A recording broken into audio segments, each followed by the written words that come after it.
He's moved most of McLaren over here. That unleashes the Confederates. They can come across the Bayou Pierre River here, but that may not be to their best interests at this point any longer. They would love to have been there to prevent the landing, but now trying to cordon the river line is probably the more sensible choice.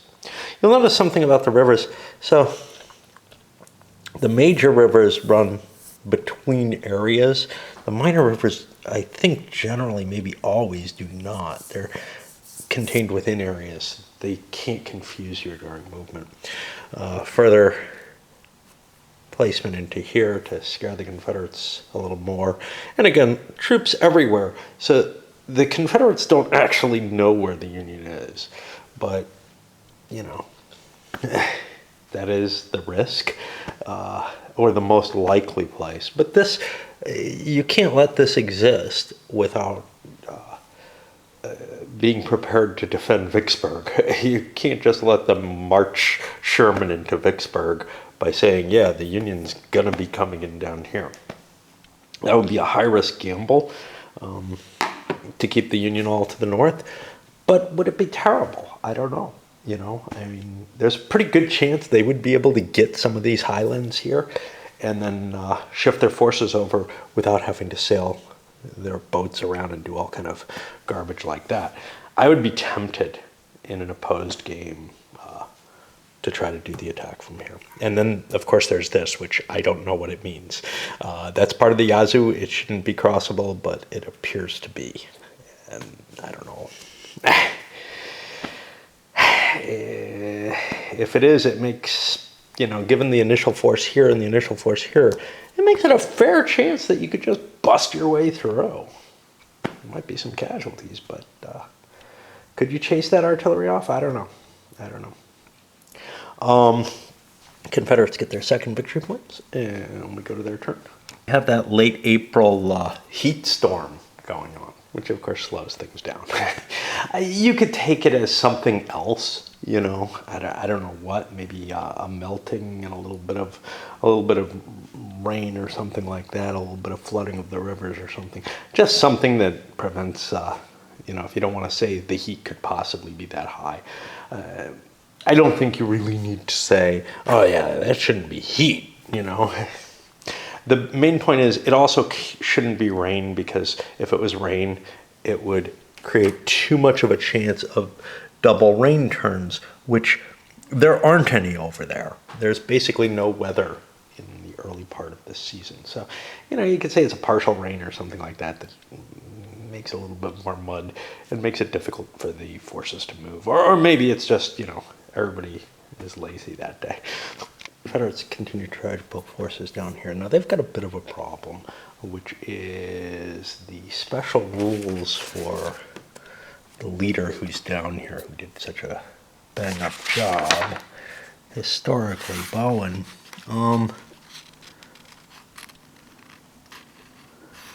If occupying an area without Pemberton,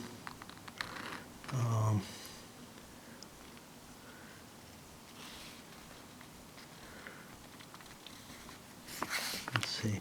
This only applies if Bowen is attacking or defending in the absence of Pemberton. The Confederate player may not claim this if Pemberton or his replacement is present. Yeah. Bowens must continue. I'm trying to see if there's a restriction. If Bowen can command the forces in a battle, if Pemberton's not there and there's other units of Pemberton's army there, that's the issue here. If occupying an area without Pemberton present, Bowen has an inherent officer.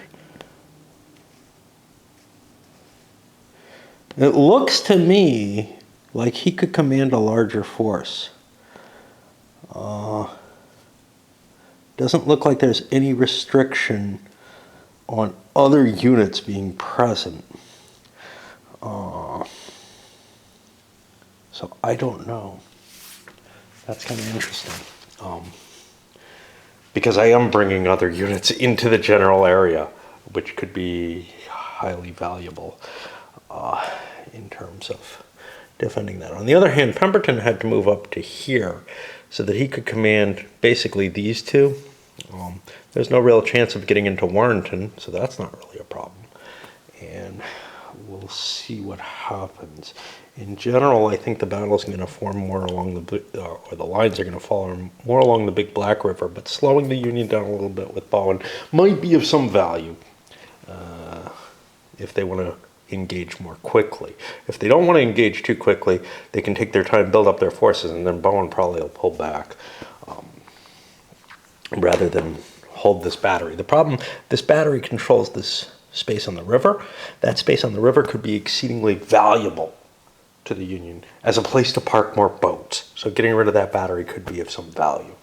Spending 5 turns sitting there doesn't sound valuable to me at all. Like getting shot for 5 turns just to get 1 turn where the battery is considered suppressed so you could do an amphibious invasion. That just does not sound terribly useful to me. On the other hand, crossing the river, there's a lot of advantages to defending behind the river line in this game. Weather conditions this time, the Union pushing across to Port Gibson here. More forces coming across, getting themselves into position. Confederates get a victory point, and it's going to be their side of the turn. Yet I have to go deal with something. Of interest, by committing my cavalry over here for the Confederates, and they only have 1 at the beginning of the game, they're in an interesting position where I can't do a cav probe into there, which I would really have loved to do. That would have been the way to determine, is there anything there? Well, I can't do that, and that is actually what's diverting Pemberton from just pulling his forces down. Is it worth the victory points? Are the victory points worth that delay? Yeah, I don't know. On the other hand, Bowen's really good defensively, so maybe I'm okay. The Union's going to have to, if they go, they'd either have to force march, which sucks, that screws your combat ability up, or slowly advance the line, or just screw it and go across the river there and take Bowen on. So I feel pretty comfortable with, the cordon that I have in place. Am I playing by the rules? God only knows. Certainly not me. All right, let's get the Rebs moving. We got the Confederate positioning here. Nothing too exciting. We move to the next turn. So far, it's been a really easy game, other than trying to figure out the boats. But I've got some shit to do, and I think I probably ought to punt until later, whatever that means. But yeah, I feel like I've made some ground. Granted, not much has happened. We're just in the maneuver around and get into position phase in the game. Most of the time that I've spent is spent on flipping and unflipping counters, to tell you the truth. It's pretty easy to tell what I want to do when I see what I got in front of me, I feel like this is a game where one person leaves the room when the other person's moving. It's the only way that you can really kind of understand your entire force is to be able to see it all at once. I know that when I was playing it, we were sitting across from each other and just playing it. Not this one, but the other one. Autumn of Glory, I think that's what it was called. I thought I had picked that one up, but apparently not. But anyway, such as. The rules do not specify is whether you can remove dummies from the board in order to place them somewhere else. You have a limitation based on counter mix and to a further extent based on actual units that are on the board. I think I'm within my actual units limit with both sides. The Confederates still have some dummies that are unassigned because they don't have enough pieces on the board. But for the Union in particular, these dummies are pretty obviously not real. And they're not really serving any purpose. They can't launch an attack into here. If they're heading down this way, it doesn't make much difference. I could voluntarily destroy some dummies by throwing them into here, but these dummies are important. I don't want to lose them. Likewise, maybe these are important. So what I'm thinking is that, there's no restriction against removing dummies. And everywhere where it talks about dummies, it says they may appear wherever you like, but they must be revealed under certain conditions. But there's nothing about them being able to be removed at will. On the other hand, if it's obvious that certain dummies aren't, applicable, can you just reveal them? Say these are dummies. I'm going to use them somewhere else. And my feeling is you should be able to, because otherwise this force, for example, won't be able to spread out and create any confusion, which I think it should be allowed to do. So I'm gonna take that as an option. It may be in the second edition rules, but I think in terms of what the intention of the rule is, it should be allowed. In doing so, I found some lost units that were hiding under the dummy counters. Crap. We've got normal weather. I've moved my Union forces. I randomized whether or not to try to spread out my forces and present an attack with an outflank type position, or to gather them together. And the secret here is they are indeed gathered together. But, that's how I'm going to handle a lot of the hidden movement type stuff. If I see a couple of options that both seem applicable,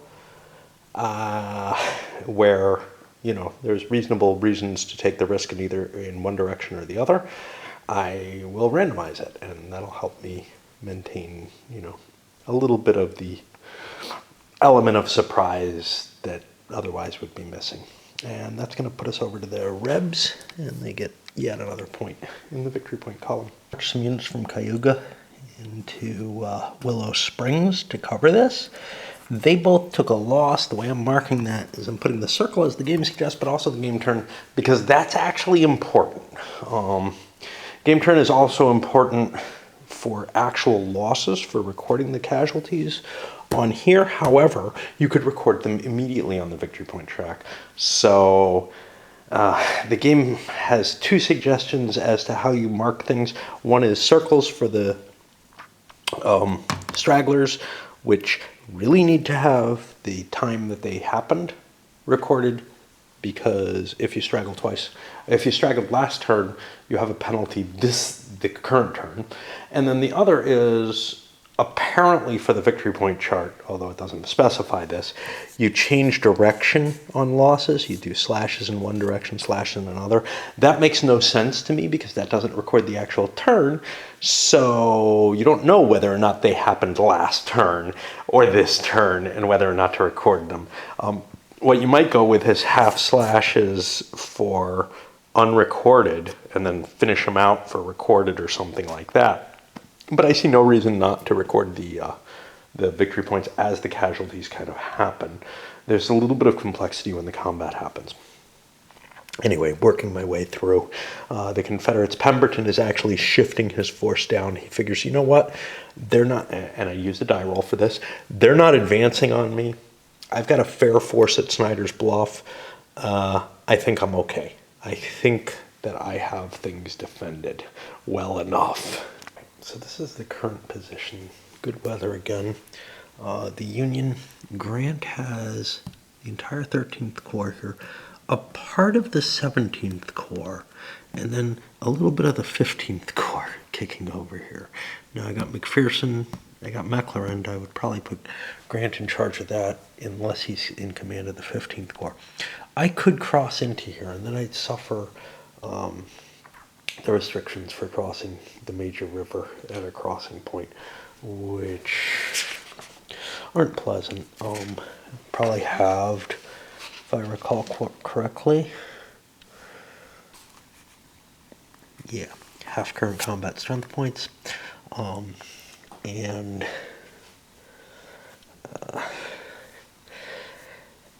this looks like it might be a big stack. I can't be sure that it is. I could wait for more of the 15th and 17th and mainly the 17th chord to come into place. The rest of the 15th is kind of buffing around up here, and that's not really terribly useful to me. Now, this is a big area, New Carthage, so I'm actually not far from hard times. I don't have any of my steamers positioned there to move them. Probably should have set that up, didn't. I would have been able to do it with two steamers and just bring them down and bring them into place more quickly. But all the same, I feel like I need to press forward. You know, Grant is not someone who waits until every little piece is in line. Thus, he's somewhat effective. But then, yeah, the question is, what do I want to do in terms of, do I want to continue shifting over and try to force things here, or do I want to just push across and say, damn the torpedoes? And I'm really not sure what the answer is. Like many of my decisions, I'm going to make it with a die roll. Odd, I go for an outflank. Even, I go across. The outflank might be a matter of hitting both at once. We're going to go for that outflank. The Confederates enough time to get their general, Pemberton, down here.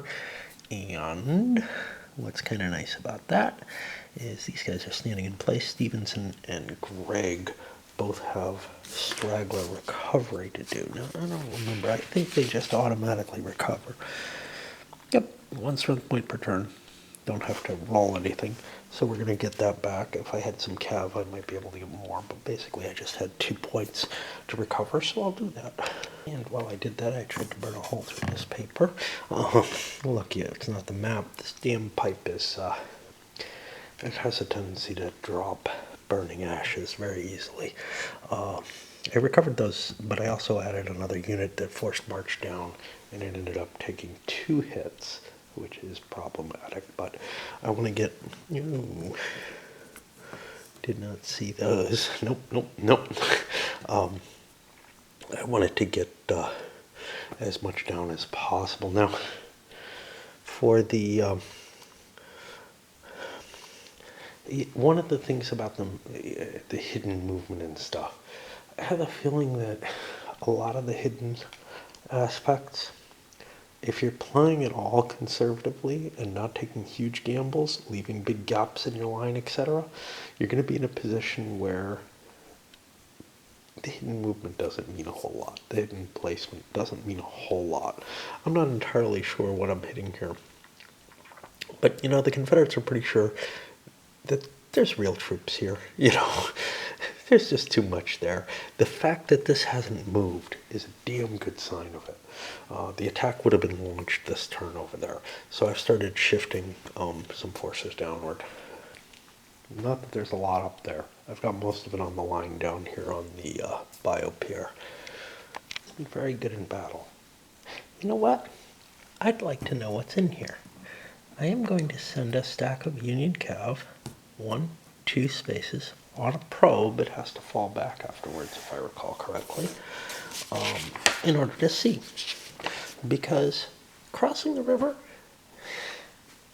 I hate fighting, I'd rather outflank the enemy and force him back. And it may be hard for him to get back out of here if I'm in position with, say, Grant's army, 1, 2, forced marched into there. Maybe not the whole thing, but yeah, we'll see. So, let's see if we can find the cav probe. It's earlier. It's earlier. Okay. When they enter an enemy occupied, I can try to inspect. I announce the probe. I reveal the cav units, which I've done. In order to combine the cav units runs, they must have entered the area in 1 stack. So yeah, I have 6 points. I'll be using the cav strength. The differential is 6 because he's not revealing any. And I roll a die. And I have revealed nothing. Now I believe my cav has to leave.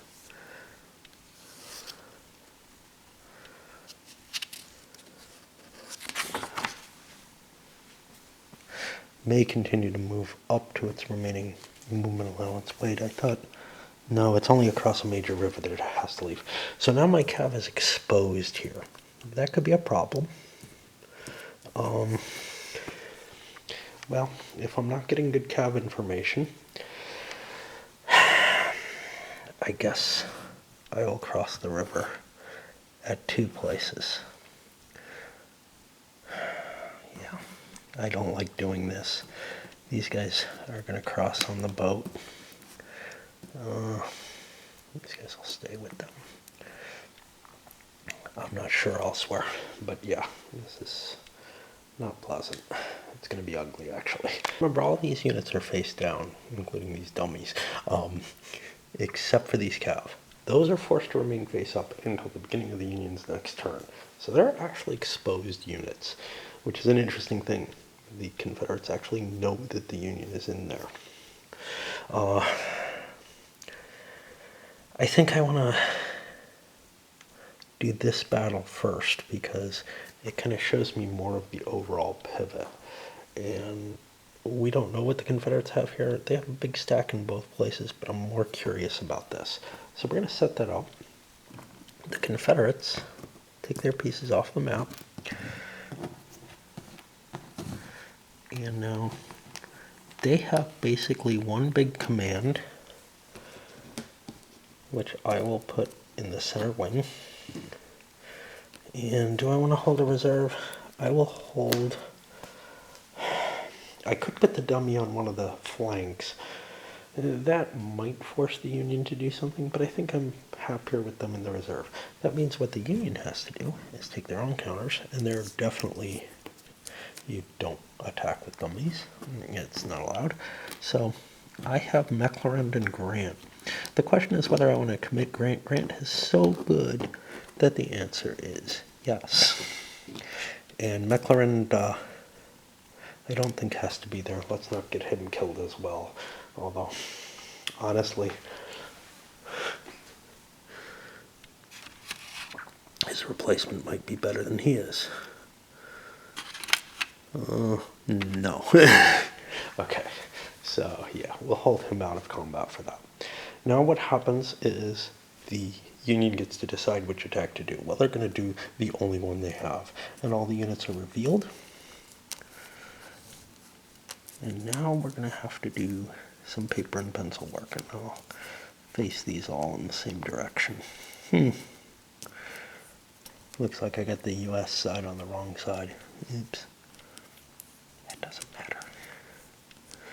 And then Grant will be attacking here, and we'll see what he has. Now, we have crossed a major river. Let me look up the special effects of that. Other than halving the strength of things, it may have an impact on the artillery as well. And otherwise, I'll be back in a moment. Forces are revealed. We have to give our combat order. What is our combat order in this case? Let's see. We may have restrictions as to what we can pick. There's no ineffectual units or anything like that. All right. So the defender probably wants to stand. I don't want to withdraw. I want to hold the ground. I want to hold that river line. The attacker can do a diversion, which is great, except I have to chase the defender off the river line in order to take the location. However, there's an exception to that, which might be Grant is good enough. At least I think there's an exception to that.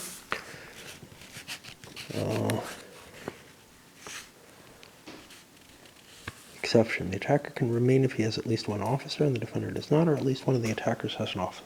Okay, so I think what I'm going to see here is the defender is going to take a stand order, and the attacker is going to take the diversionary order.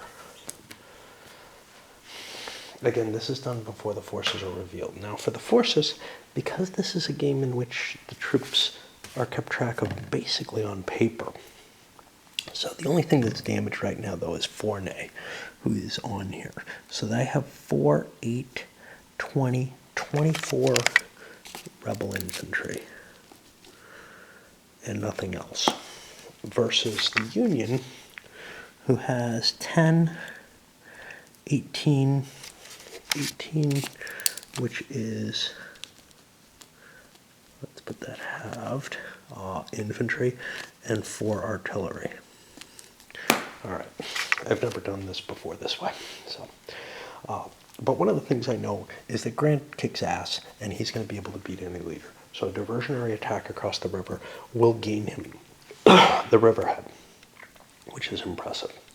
So now the first thing we do after that, okay, the next thing we do is we look at the combat intensity. The defender picked a stand, the attacker picked a diversionary. We have a combat intensity of 1, which we have to remember. For the artillery strength here, the attack combat order was a diversion. That's ×1 for the artillery. So my artillery is 4, but it's half because of the river crossing, I believe. I don't think it's just infantry. Infantry and artillery, they can only use half their strength points. Yeah, so that includes that. So that's only going to be 2 points of artillery there. And the defender took a stand. It's Confederate artillery. There is none. Okay. All right. So what do we have here? We have 24 Confederate strength points versus 9, 10, 11 Union strength points. That's a 1-to-3 odds ratio. With a 1 combat intensity, the Union is going to lose 1 strength point. That's worth 3 victory points for the Confederates. And somewhere or another, I have to pick somebody to take a loss on. It really doesn't make much difference.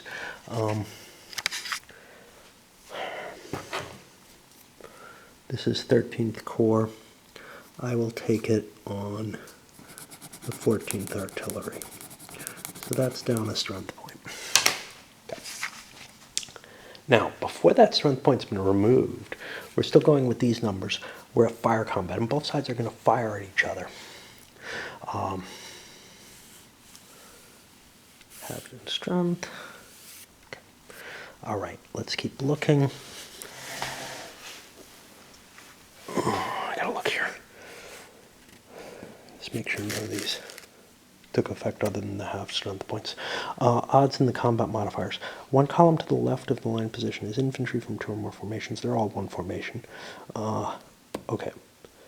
The defender does not have a higher rated officer. He's got a 2 defense. Grant has a 3 attack. So now I have the higher line position, so I'll get a column to the right on my firing. And that is all that we have. There's no withdrawals going on here, and it's 1 wing only. So what I've got is 24 Confederate strength points doing a stand, which will be on this chart. And here I actually roll a die, and there are no modifiers for this. 3, I cause 1 more casualty. That's 1, 2, 3 more victory points. And we'll mark somebody else off on the Union side. Okay. And for the Union, again, we're using the full amount, so it's 9, 10, 11 strength points. But we're only doing a diversionary attack, which means we'll be on this chart. We have a shift in our favor for Grant, though, because he's better. So what did we go for? We went from 11 up to the 15 to 17 table, so 1 through 4 might do something. We get a 3. We also cause a casualty, and that'll get us 2 victory points and cause a loss on Pemberton's side. I'm going to take that loss on Stevenson's big division. And you can see where the numbers are going to be kind of painful, especially if you don't have a whole division together and you don't know what's going on. At this point, Grant, if he was not a better leader, would have to say, yeah, I either have to fight another round because I did not drive the Confederates off, or retreat. I don't have to, though. I'm a better leader. So unless the Confederates want to fight another round as the attacker, and it's bad being the attacker, we're going to go back on the board. Casualties. I forgot about leader casualties. There aren't going to be any, but I should be checking this. So, combat intensity level was 1. An officer could happen if a line lost 4 or more strength points. There would be a chance. There is no chance. Nobody took that many losses. The Union got in without too much casualties. At the Grand Gulf or whatever, we have another battle coming. We have 2 Union wings against 1 Confederate wing. All the pieces have been assigned, actually. I should have there's a ton of these, which, I could have one there. I put an initiated combat here that gives him some freedom on his next action. I could probably use the Union combat markers for that too. But we have to decide what we're doing with each of these wings. Now, combat intensity goes in both ways. I have a pretty good idea that Bowen is here, given that I faced Pemberton here. I am not going to have a better leader on the board, that means. So I will have to push these Confederates out. However, the assault capability could be really, really painful. Unless I drastically outnumber the Confederates. And I don't think I do. So we are going to just advance with both fronts. For the Confederates, they are once again going to stand. They just want to hold. And remember, this is selected in secret like this at first. And now the Union picks one attack versus another. Which attack do I want to do first? I want to do this one first because it might soften these guys up so that this attack, which is a smaller stack, is less likely to have something good happen. Now, there's a couple Confederate dummies, which I'm going to remove from the map, but I'm not going to put them on there because these are the only Confederates that I have on the board right now. Like, these guys aren't eligible to be on the board, so I would rather keep them separate. And meanwhile, I was going to launch this attack, which is 17th Division, and I hope I got the right guys in here. I do. Okay, so McPherson is attacking against Bowen. Remember, Bowen's a 2-2 leader, as long as Pemberton's not there, basically, and he's able to command all this. Bowen and Vaughn are both in fine shape, so I'll write down my values again. So that's 9 plus 3 for a stand times 3. In this case, I've got 9 plus 9 for the artillery. And for the Union, and I do need to write these down just to remember them, because otherwise I'd be recalculating them all the time. The Union has full strength right now, so they're at 11, 17. That's going to be 8.5. I'll write this here, 17. These are times a half, everything here. And the artillery in this case, because I'm doing an advance, is times 2, so it's 8, which is also halved, it'll be 4. Okay, what's our combat intensity? It's an advance versus a stand. So the combat intensity in this case will be 2. And we have 18 versus 16 and, 8.5, 12.5. So, sounds like 1 to 2. We had a combat intensity of 2. The Union again takes a loss. That'll be 3 more Confederate victory points. And I have to pick something off 17th Corps.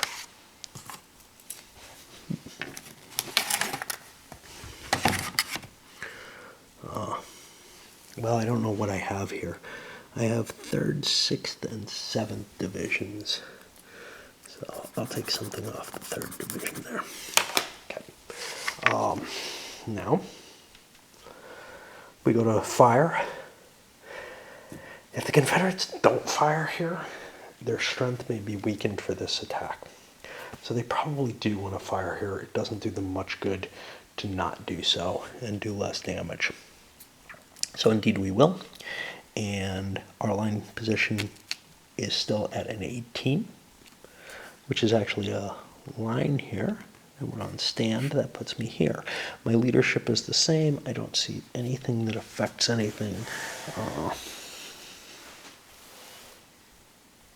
I do not see anything that impacts anything here. So let's see what the Confederates do.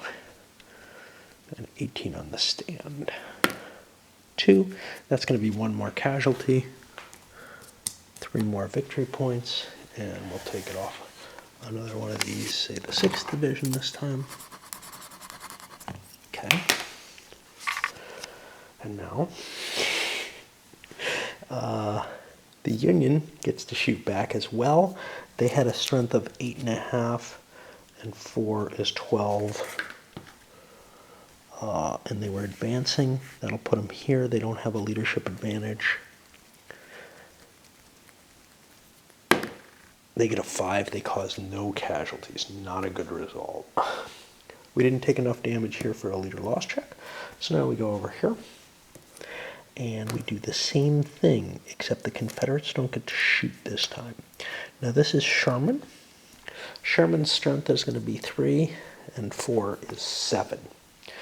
That's 7 versus the Confederates. They're still at full strength. 7 versus 18 sounds like 1 to 3. We still have the 2 combat intensity because the matchup's the same. So what did I say it was? 18 to 7. 1 to 3. The Union takes another loss. 1, 2, 3. More Confederate victory points occur. Yeah, you can see this isn't going well. That 2nd Division is going to take the hit. 2nd Division of 15th Corps? Yeah.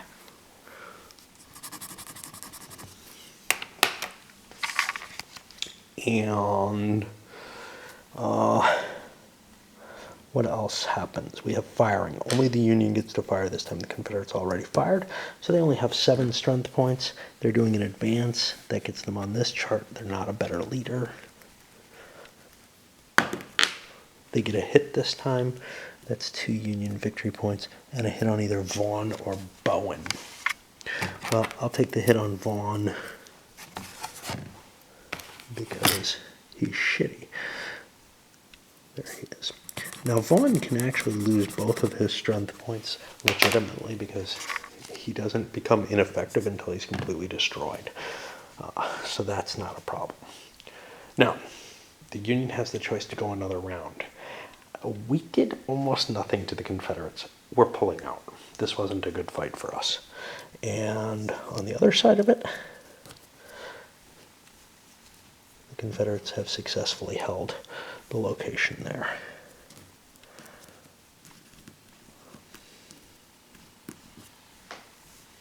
And I think we're going to turn that chart around because very obviously I like putting the attacker underneath, and I think the Union is more likely, well, I think we're going to be, the U.S. is coming from here. The Union forces are coming from there. So this was here. That there is no need to put an initiated combat there, I don't think. And the Confederates get another victory point for holding Jackson. And now it's their side of the turn. And they've got a little bit of a problem here, which is the Union is able to move out of there. And I believe, I have to look that up, and this may no longer be a holdable position. Grant's able to grind his way into battles. Of course, the victory point cost is horrendous. What's the real problem with what Grant just did? Not only did he move into this area and is able to move out of it next turn, but the Confederates are not able to move out of it, which means Grant can just push right through across the river. Unless there's something I don't understand. Now, he's crossing another major river if he's going right across, which is only, let me look at the rules on that, because I'm worried that the existence of this dummy, or more likely a real unit here, may prevent him from just pushing right through. I don't see anything that prevents Grant from just pushing through there, actually, whereas there is no legitimate way that the Confederates can leave there. Now, they could not have initiated combat. I don't believe you get an initiated combat, even if they counterattacked Grant here. So that would not have helped. The way 9.12 is set, it's after initiating combat.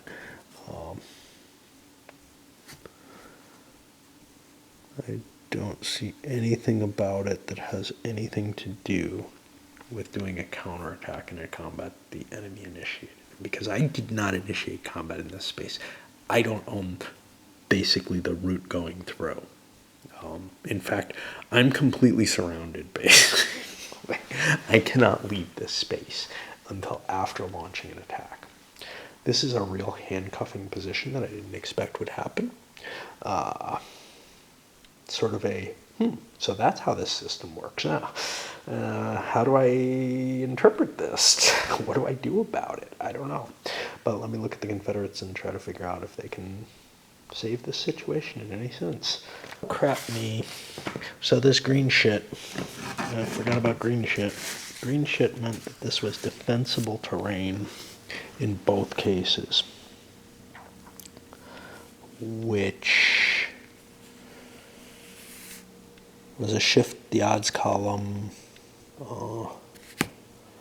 if the defender's units were in defensible terrain here, which I did not do and might have had an impact. And I don't think it impacts this. Yeah, it does not impact the fire combat, which makes sense. The woods really shouldn't affect fire combat. If you engage close enough to fire, you're at really deadly range, you know. So theoretically, the Confederates should have cast maybe another casualty, I would guess. So I'm going to charge that to the Union as well. I think there would have been, I don't know. I really can't tell. Here we were on the 1 chart, and we were just basically getting it. That wouldn't have helped. Over here, what were we on in that other combat? We were up on the 2. We had a 1 to 3. I think there's another loss on Sherman's unit that would have happened. So we'll give him some victory points, and we'll cross off another casualty on Sherman. And is that enough to kill him? No. Basically, I pulled Bowen's troops out of here. There's a dummy holding this, but, you know, it's pretty obvious that's what it is. Actually, I can do better than that. How many? I had 2 real units here, didn't I? The artillery I can't use, but yeah. So now that looks a little scarier. The Union might not go across there. And that's the end of turn 8, getting us to turn 9.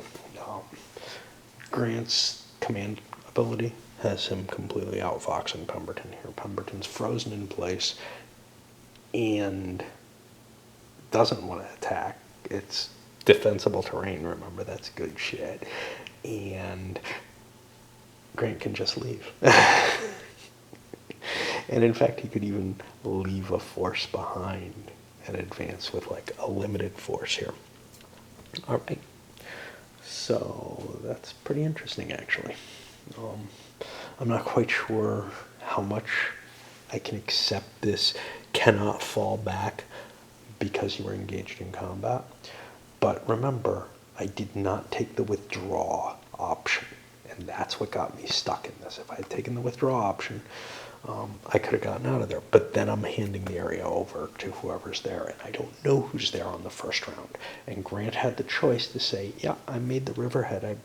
I got my beachhead, and I'm done. You know, you want to attack me? Go ahead. In effect, we might be seeing why the Confederates do not want to throw their entire force forward initially. Of course, they're facing the same problem here at the Black River, or the Big Black River. Yeah, I really wish I had the, I think it's Autumn of Glory. It has the Big Suck Geek in it, which really made me happy in some sort of way. Me and my buddy. I have kind of an interesting situation here. I'm going to leave these guys alone, but for the Union forces that are across the river, Grant can push through and try to force the Big Black River as well. He's good enough, he probably can do it. Which means that if I do that, I'm putting myself in a problem with Sherman and McPherson here. Sherman's got part of his force here. He's got other force, he and McPherson are here. Can they make it through here? Maybe, maybe not. If the Confederates didn't withdraw, that could be painful. On the other hand, if they didn't withdraw, I could be cutting them off completely if I do things right, whatever that means. And we've got good weather again.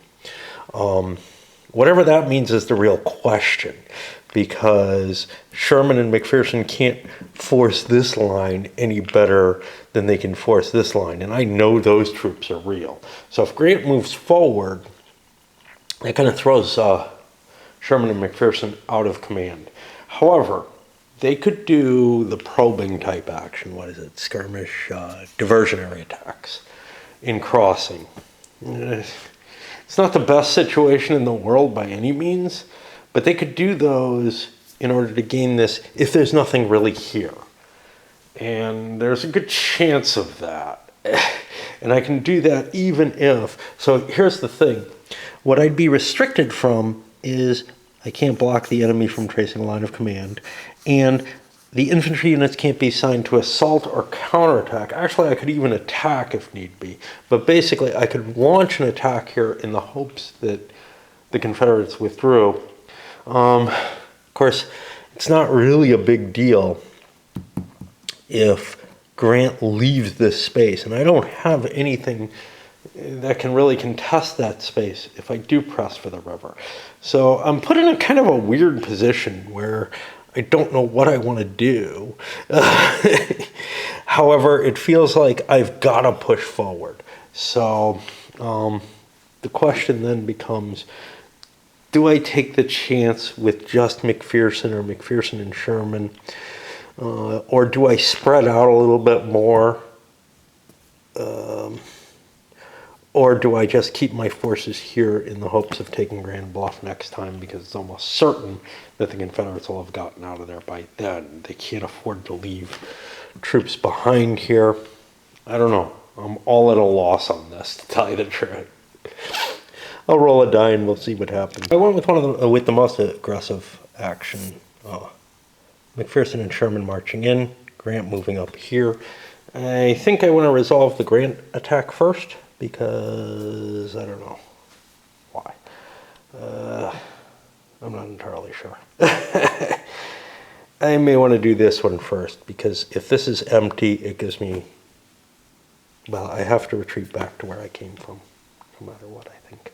So there we have it. And we got some cav pushing out here to Auburn, which could be opening up all kinds of problems. They're kind of out of command, but that's okay. They're cav. They don't really have to trace command lines. And there were no Confederates here, it turned out. So no fight happened. The Union is not attacking here. In fact, they're actually not allowed to. I don't even know if they were allowed to enter there.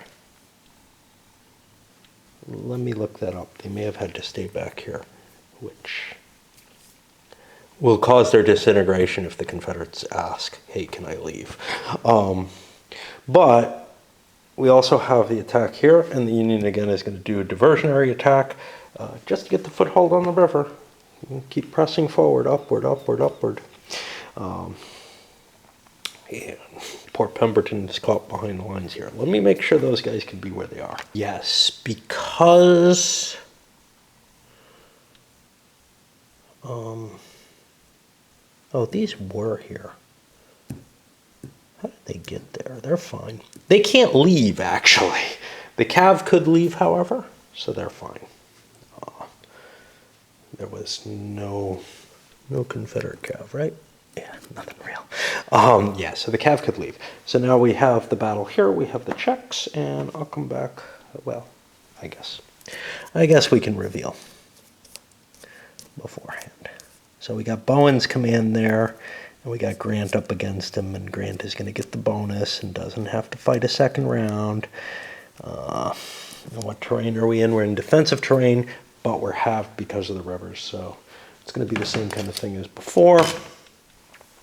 We got 13th, 9, 10, and 12th. Yeah, I can't read that. Okay. What the hell? What's the 14th one? Do I have units that are real that I should have with me? Oh, there's the 14th. Okay, good.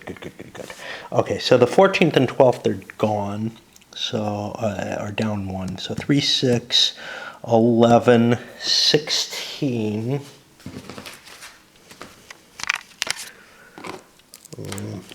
Let's see. 16 plus, and that's going to be halved, plus a diversionary attack by the Union with artillery is 4 times 1 is going to be 4.5, or 4 times a half.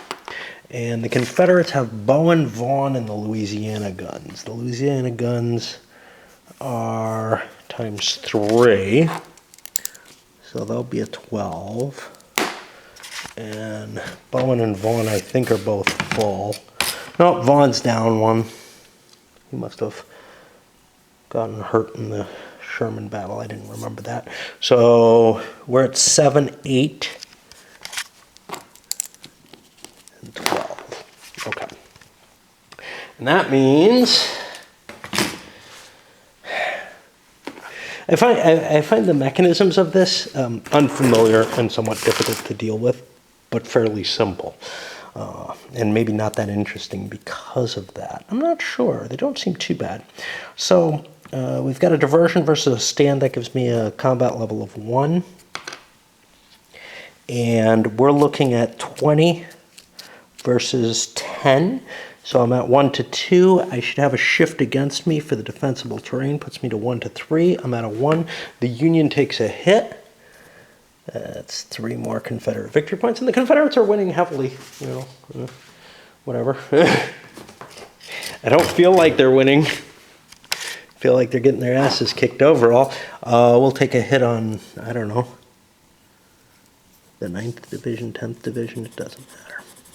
Okay, so that's 1 hit. And now nothing for the Confederates, but we do get to shoot each other.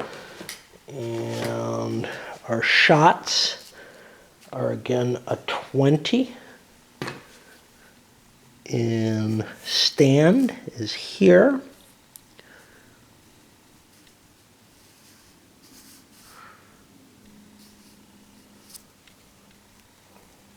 Okay, that's just straight up. That's going to be a star, which means on a 1 or a 2 I do a casualty.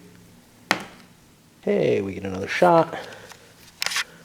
We'll take one on another unit of the 13th there. This time it'll be 9th. And coming back the other way, we're at 10. But we have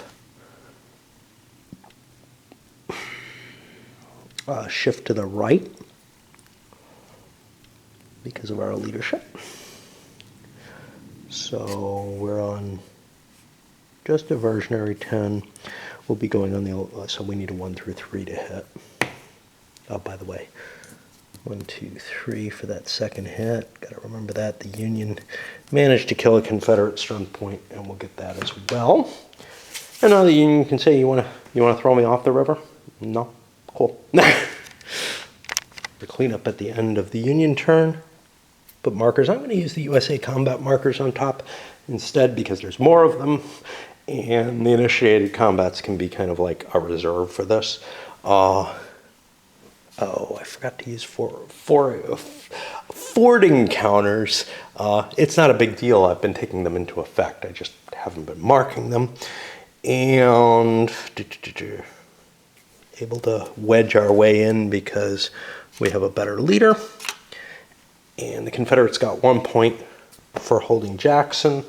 And we can see the Union is pressing forward. They're gaining, they're in connection here, so I'm still in command running down here, which is pretty awesome. That was the one thing that was in doubt. And the Confederates have to figure out how to extricate themselves, basically. Now, I can pull Pemberton out of here into here.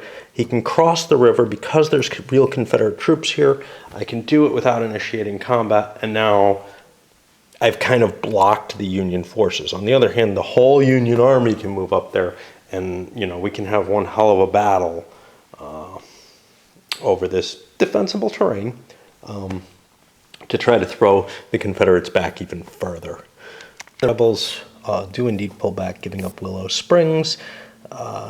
We did not attack, so we won't be able to leave this space, but I gathered forces coming down as well. And we've got units here, which, if these aren't real, they can't do much. The problem is those are real cav there.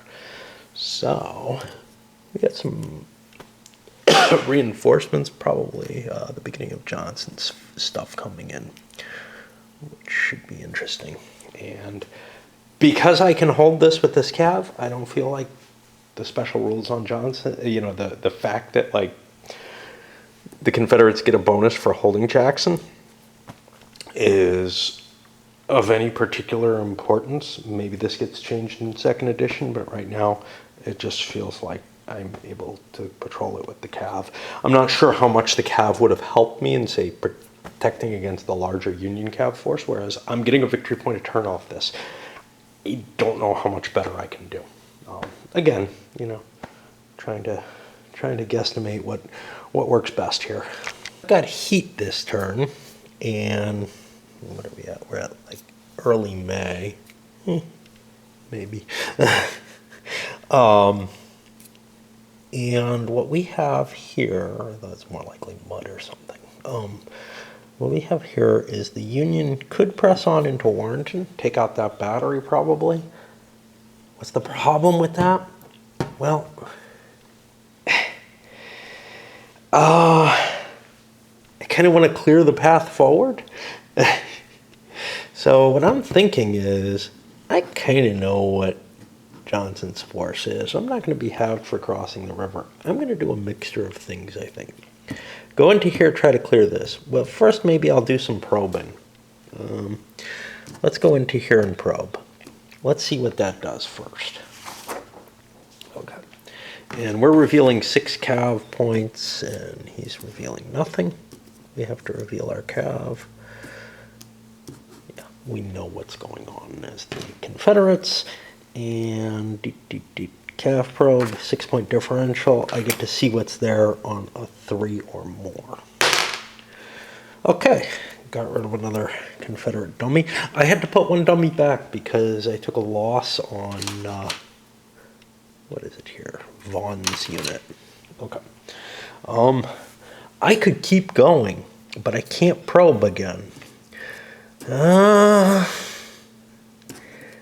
Being here is of some use. Oh, I can't turn him over. Being here is of some use. So I think I'll just stay there. These guys can't move. They're all dummies. They can't force this to be revealed as a dummy. But if I move most of these up, I don't really want to force march, especially in the heat. If I move some of these up and maybe a little bit in here, maybe some cav too? I don't know. Do I want to risk the cav in there?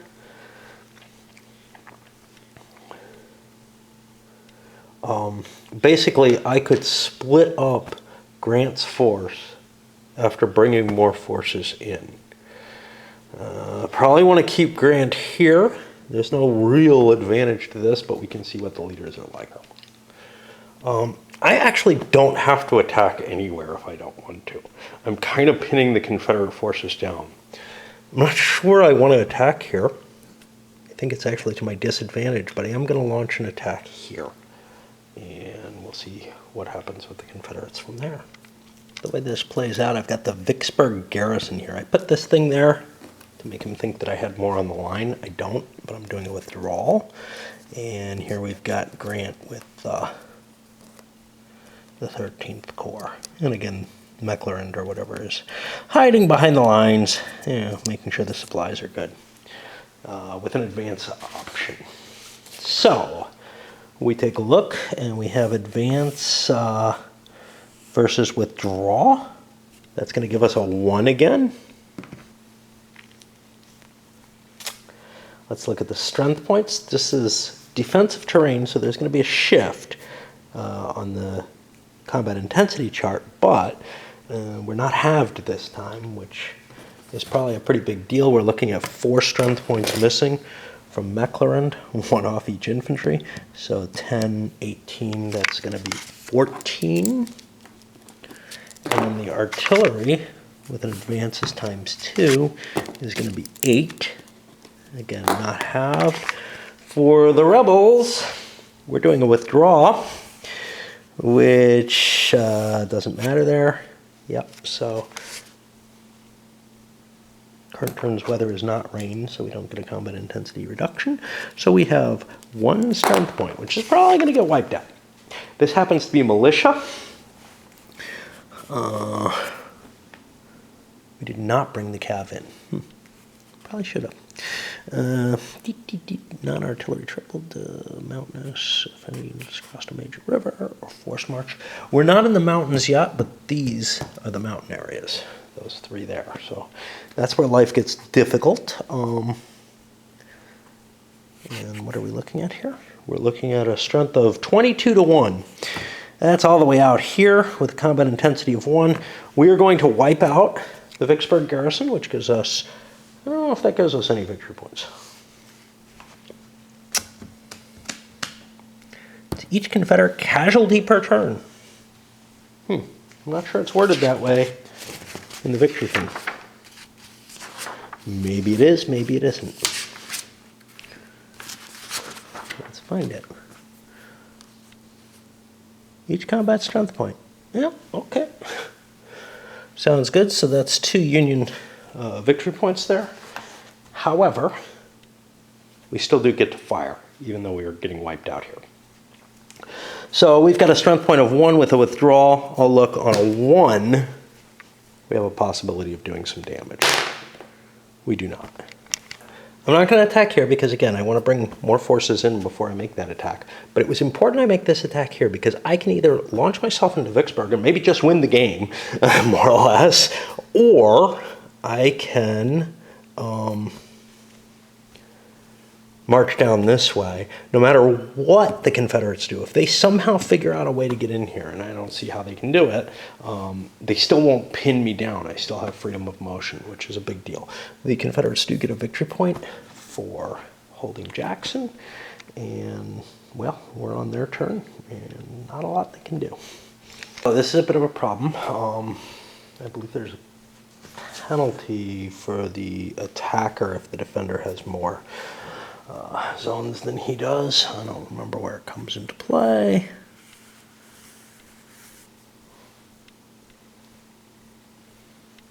Not there.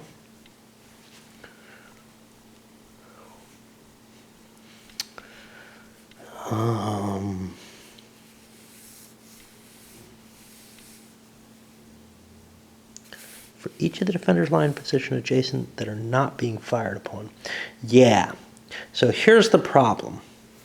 The attacker is going to have a penalty because there's a unit that's not being fired upon this round. Whichever unit I want to not be fired on. It's up to the Confederates to make their attack first. I don't know which one I'm hitting.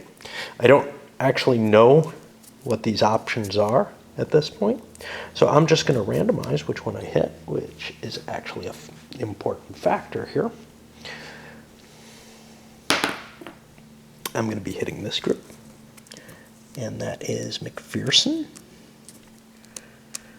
and the 17th Corps, which is the bigger force, unfortunately for me. And it's counterattacking, which is kind of a mistake because this is defensive terrain. And by counterattacking, I give the defensive terrain up. However, I kind of want to make the Confederates pay. This doesn't sound like a very McPherson thing to do. I always view him as more of a defender. Oh, there goes another dummy.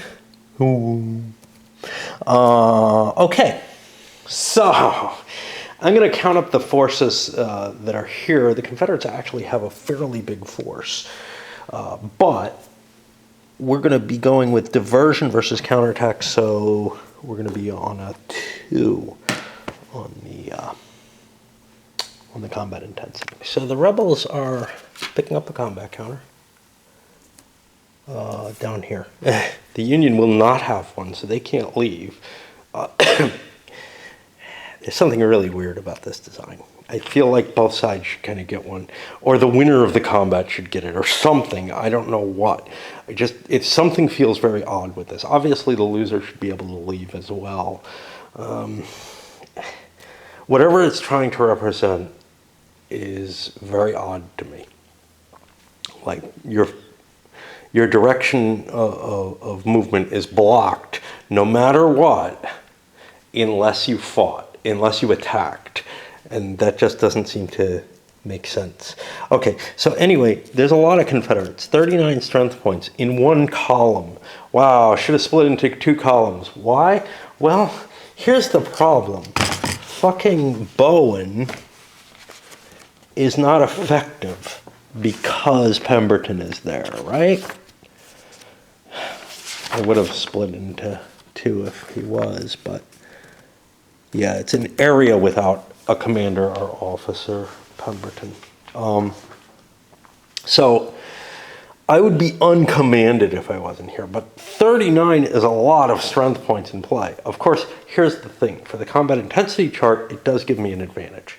And I'm doing a diversionary attack, so against counterattack, so my total is 2.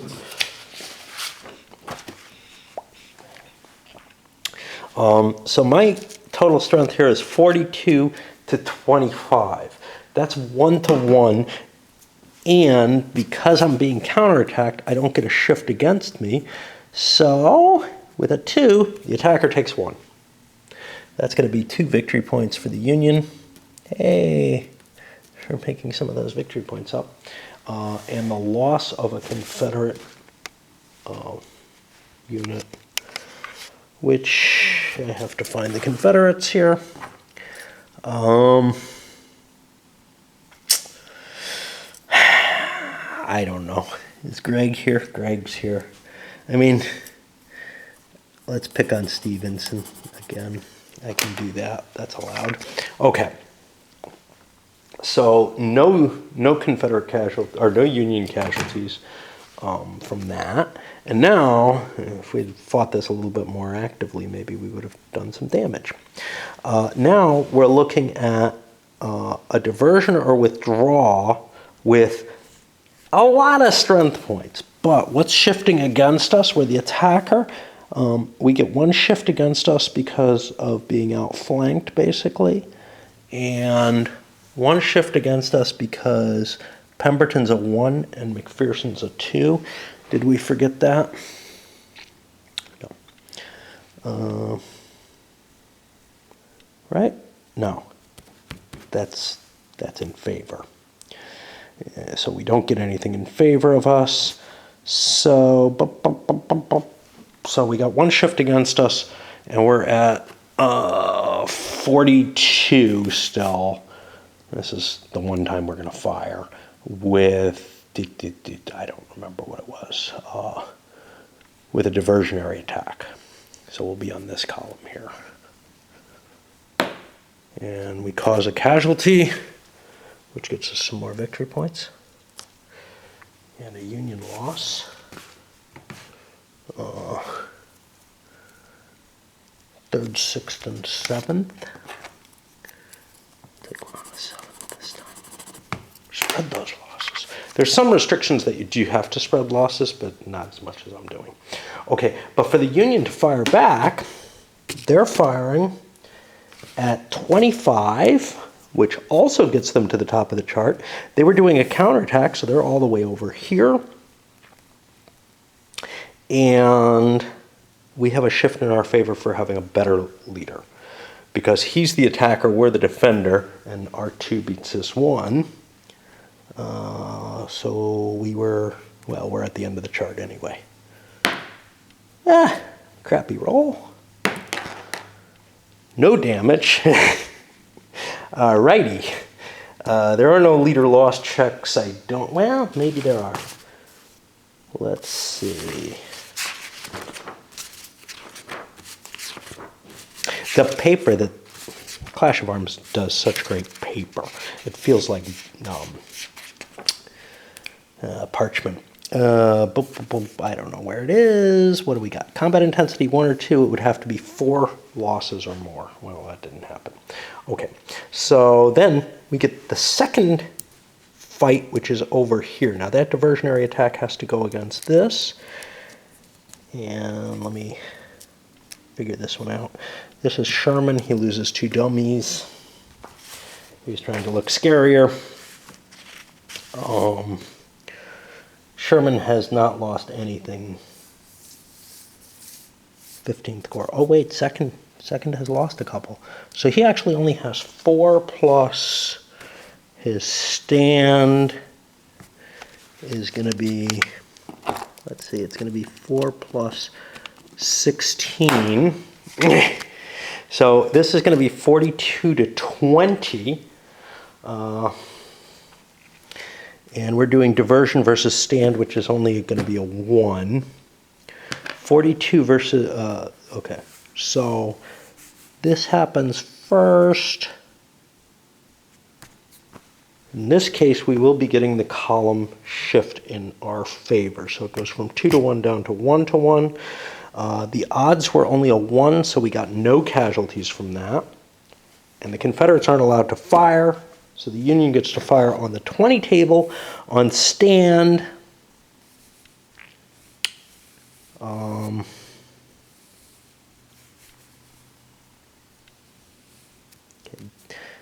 this is not the issue, because we're not firing there. We have a higher rated officer again. So 20 on stand, that gets us, what, 1 column to the right up to here. And this time we cause a casualty. So we get some Union victory points, and the intensity is not enough for a leader loss check on Pemberton. I think either side wants to fight here, because the Union has the problem of, we would get the fire directed at Sherman. It might be bad. On the other hand, if the Confederates wanted to attack for that, they'd be taking the penalty of attacking.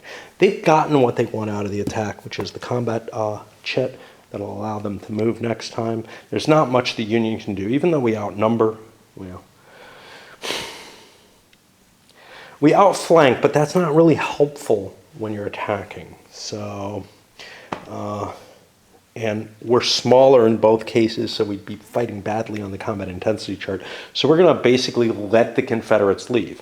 We're stuck, not able to leave, because we don't have a combat marker on us for this next turn. So we'd have to attack again to get a combat marker here. And we probably don't want one, because probably all we want to do is move some more forces up. Although we could move those more forces up and then fight another, a better round of combat. And we might even be able to stick some cav in there, or bring Grant down and just, kick some serious ass and just try to wipe Pemberton out. The problem is, you can't wipe people out in this game. He will be able to withdraw, unless I have like Willow Springs covered. Not that I particularly want to withdraw to Willow Springs, but I basically have to keep the spaces covered that he might want to withdraw to. So I'd have to keep some forces here. I'd have to keep some forces here. That can just be the cav. In order to prevent an attack, I think it can just be cav, in order to prevent the Confederates from withdrawing. On the other hand, maybe I got a shot at taking Vicksburg right away. I can count up what I'm facing here, and that is damn near all of the Confederate Army. So, I kind of want this to be, you know, if it's going to end, I want this to be the last video of the series. On the other hand, this is a good length of video if it's not, but I think I'm going to hold off until the next turn and see what happens. Now you can see Johnson's moving onto the board here. Basically, this is the real force, this is the fake one. It's no big surprise. And I can flip these guys over or not. It doesn't really matter. I'll wait until the Union turn to do it. All right. Because Vicksburg's so important in this game, I'm just charging forward. I know where the Confederate Army is. Grant moved forward. I put some cav in the way. That's going to delay the infantry. It's not going to be able to just brush through that stuff. There's nothing like you can pin a force or anything like that. Now, if I had cav, I could... what could I do? Not much. I was going to say I could intercept, but you can't. That's a non-phasing player activity. So... you know, yeah, the Union has moved up here. The Confederates could pull down to Willow Springs or something like that. What does that really do for me? Not a whole hell of a lot, to tell you the truth. What I need to do is cover this, and it doesn't look like it's going to happen. And it looks like by trying to push my Confederate forces forward, I've allowed the better general to slip through. Normally this wouldn't be the case in games of this series because, well, first of all, I don't think most of them have like a singular spot that's as important as this. But also, and it's one of the reasons I kind of wanted to do one of the other ones that's more general or more generic. But also, there's... now, what am I thinking?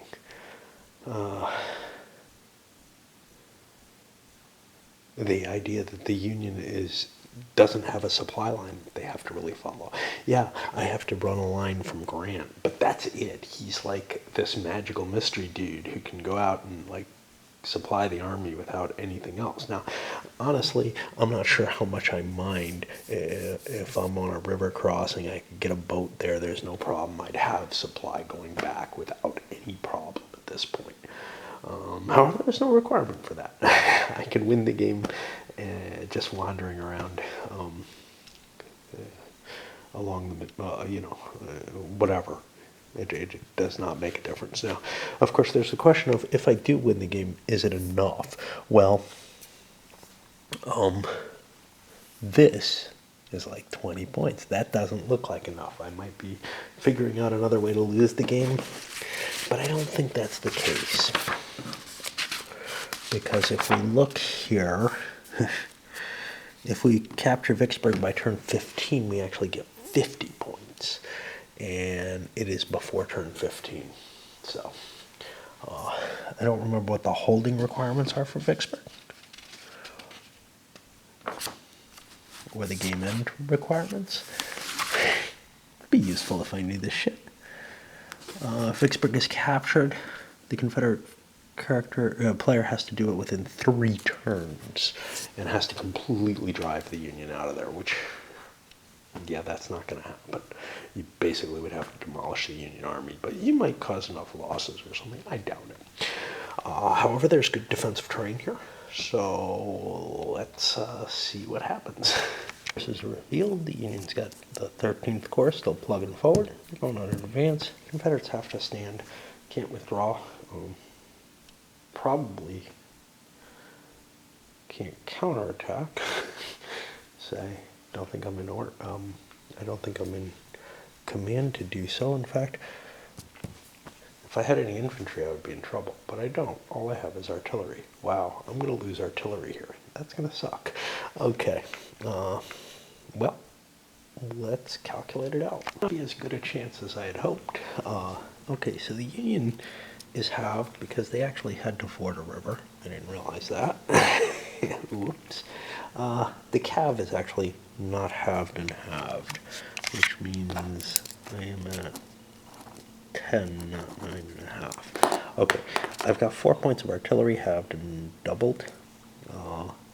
Oh, I hope I'm right. 9 and 9 is 18. Ooh, I cheated. 18 minus, I forgot about these, 1, 2, 3, 4, 14. I'm actually down to 7, so it's 8 plus 4 is 12. Okay. And the Confederates are at 15 because their artillery standing is tripled. Okay. However, I don't have a lot of staying power here, so if I take any casualties, it's going to be a problem, which might mean that I want to be doing an assault rather than an advance, but whatever. Okay, so this could get me a loss of Grant. This could actually change the game heavily. One way, I could either win with the Union, or we'll see. You know, it's one of the problems with playing a game when you're not really terribly used to it. And one of the reasons I like tactical stuff better than the operational stuff. Strategic stuff usually gives you some time to get your feet wet. One side is usually, look at the World War II situation. The Germans get to demonstrate the combat system against weak stuff. They might not do as well as they expect, but or as historically, but you get to kind of see something that's not unbalanced. And with tactical games, especially in the Civil War era, it's really just kind of grinding up against each other, firing shots. It's usually never the case in a tactical game that you can lose the whole game just like that. Strategic games, sometimes you can. Operational games, though, man, so often I feel like one blunder can lose you the whole game. And maybe I don't feel that quite as much with the OCS as I do some of the other series. I don't know. We'll see. So anyway, what's our intensity here? We are doing a advance versus a stand, so that gets us an intensity of 2 to begin with. And our ratio is 12 to 15, so we're at 1 to 2. We get a shift to the left because of the mountain terrain. And at a 2, that means the Union is going to lose 1. So some more victory points for the Confederates. And another Union loss.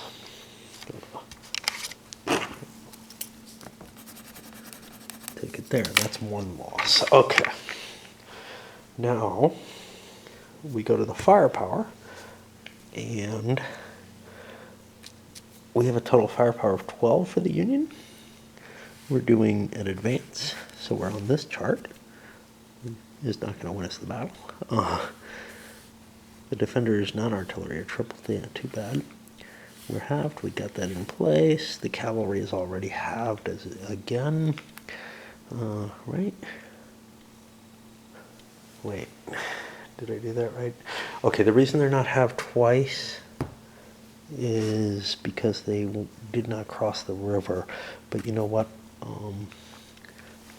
Yeah, and they didn't force march. Okay. So I'm good there. So I have a total strength of 12 as the attacker. I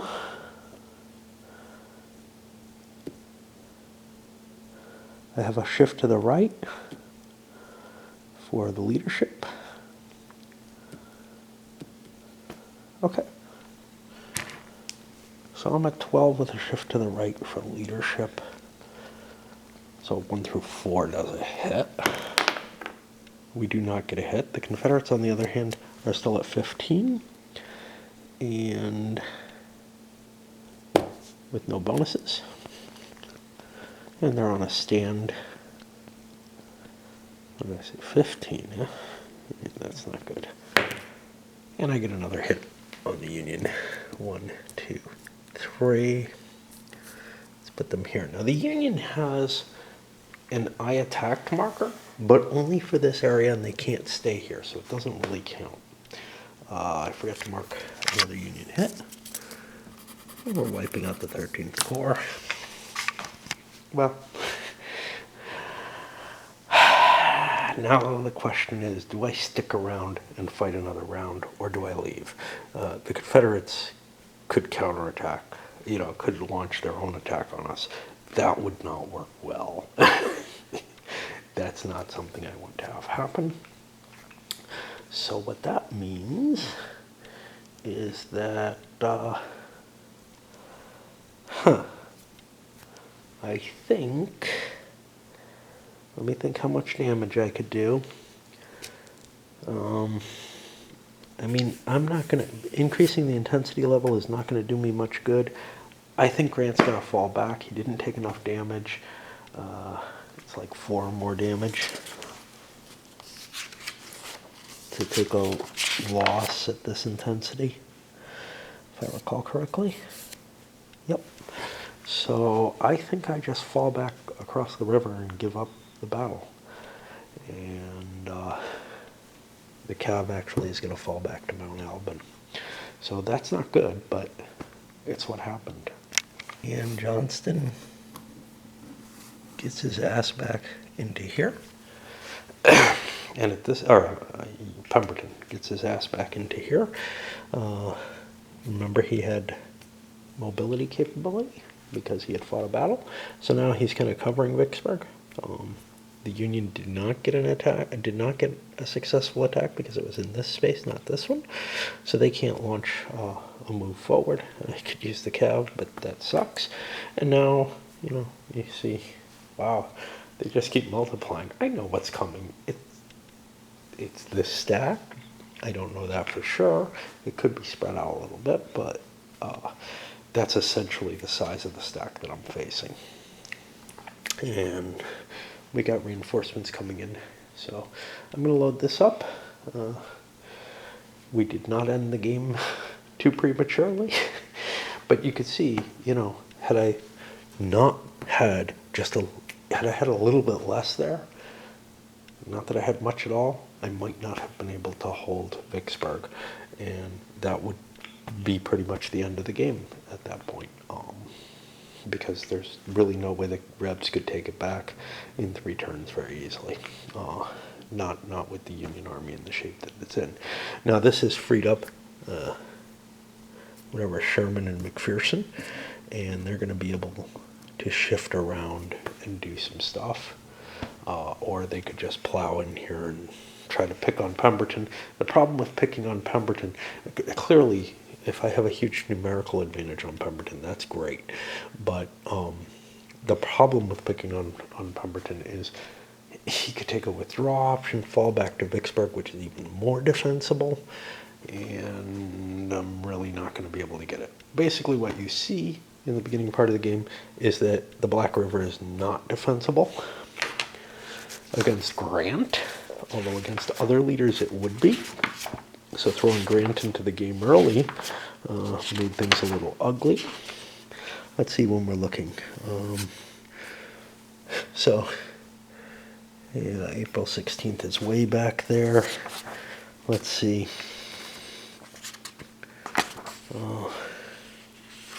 The Big Black didn't actually get attacked until way later, after Champion Hill. So I'm just trying to see. Port Gibson is going across there. That's going to be May 1st. And then we start seeing Johnston here.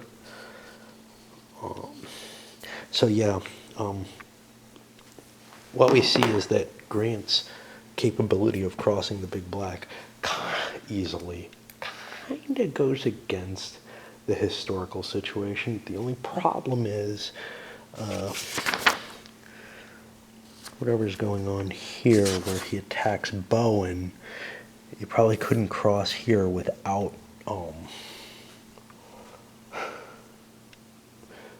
basically being able to force your way across major rivers. So like the rules about major rivers, and those are standard rules, are what and the leadership combination gives you a chance at getting through here, but that same chance is going to happen on the Big Black, and that's really where the problem is. However, you can see the payoff was not particularly good. The Union lost a couple of troops trying to assault Vicksburg. It didn't do it. And, you know, maybe I have to settle down for a siege. If I have to settle down for a siege, I may have to deal with Johnston, which is getting us more into a historical situation where you get the Battle of Champion Hill or whatever. Things are developing a little differently than historically, but that's okay. I don't feel like they're going ridiculously off kilter, except this feeling of just being able to push through because I'm Grant and I can shove the enemy out of my way and always cross rivers, etc. I feel like there should be some sort of randomization to that or something. Where, you know, if it was like a 50-50 chance that he'd get to hold it or something. Now it's possible, I don't know where good old Johnston is. Yeah, he's not particularly good either, but as a defensive leader, he fucking is. So if I can get Johnston into place defending that river line, Grant can't push his way through. So that's interesting. All right, anyway, up it goes.